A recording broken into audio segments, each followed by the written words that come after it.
Back here for this third part on this Christmas devotional by Will Graham, In the Presence of the King. We've talked about Mary in the first video, talked about the shepherds in the second video, and here in this third video here, we're going to talk about Herod and Jerusalem and how the feelings was definitely different than from Mary and the shepherds. Some of the emotions or feelings of Mary and the shepherds was fear. There's some confusion. There was joy, excitement. It was different here with Herod and Jerusalem.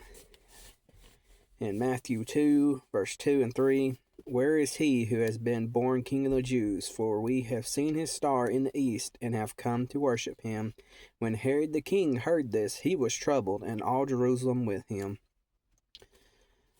While the birth of Jesus brought joy and peace to Mary and the shepherds, it was a worst-case scenario for King Herod. He had a generally successful reign as king, but Herod was near the end of his life and had grown paranoid, jealous, angry, and unhinged.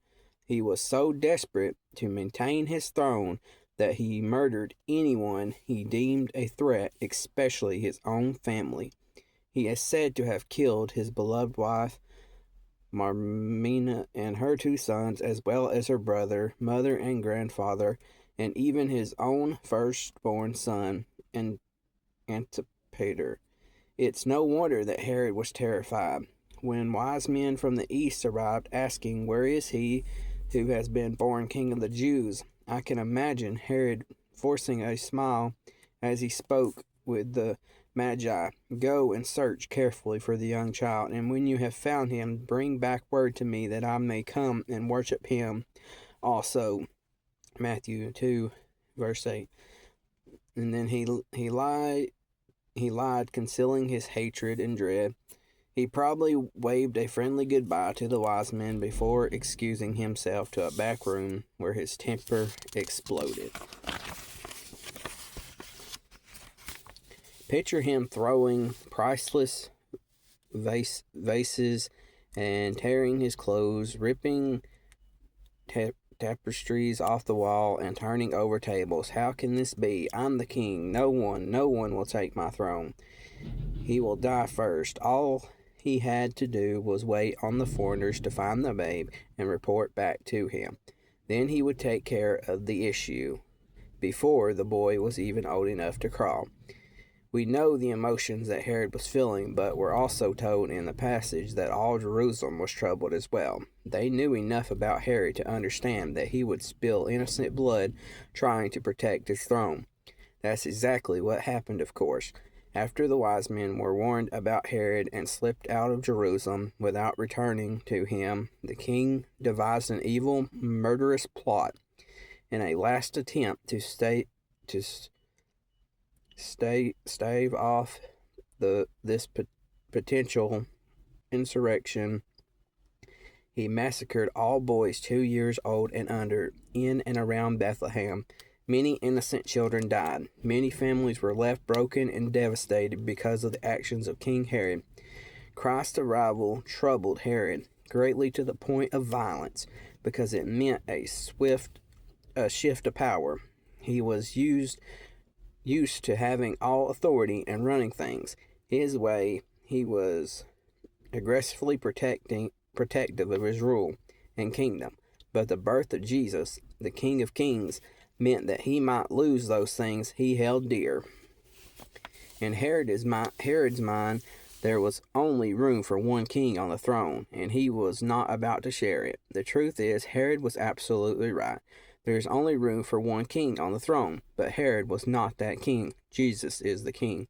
This year, what is sitting on the throne of your heart? What things are you elevating above Jesus in your life? Perhaps it's your job, your relationships, your hobbies, or your vices. Maybe you're living in a way that you know is not pleasing to him. Don't make the same mistake as Herod. Recognize that Christ is king. Surrender full control of your life to him today. discussion questions. Whether intentionally or accidentally, would you say that you prioritize the material celebration of Christmas, the gifts, the parties and decorations, or the spiritual celebration of Christmas? Focus on Jesus' birth. Then the gifts and the parties and getting together with family and friends, all that's good. The decorations are nice. It's nice seeing Christmas lights and all that. But we have to remember what the real meaning of Christmas is about and not get focused all on the other stuff. And remember, it's about the birth of Jesus. In your daily life, what items do you elevate above your faith? And how can you reorder your priorities this Christmas season? So if we're all honest, there's at times we put things in front of Jesus in our life that we make number one in our life, and that shouldn't be in our life. And we need to think about that this time of year, definitely. Let's try to get focused back on Jesus and make him number one in our lives is what we need to try to do. And put all these other things to the side and put Jesus back as the King, as number one in our life.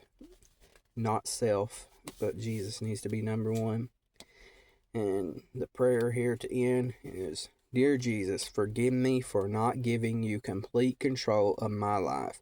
Help me to turn from the things that hinder my faith and walk fully surrendered in your light. In your name I pray. Amen.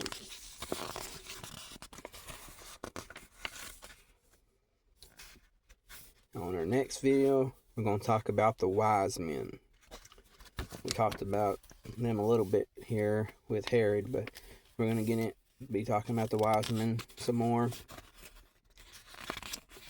And then after the wise men, there'll be one more video after that with a conclusion, wrapping this whole thing up. So thanks for joining me with this devotion. If you haven't checked out the other parts, go check them out. And I'll be back in a couple days or whenever with the next part. God bless you, everyone. And over and out.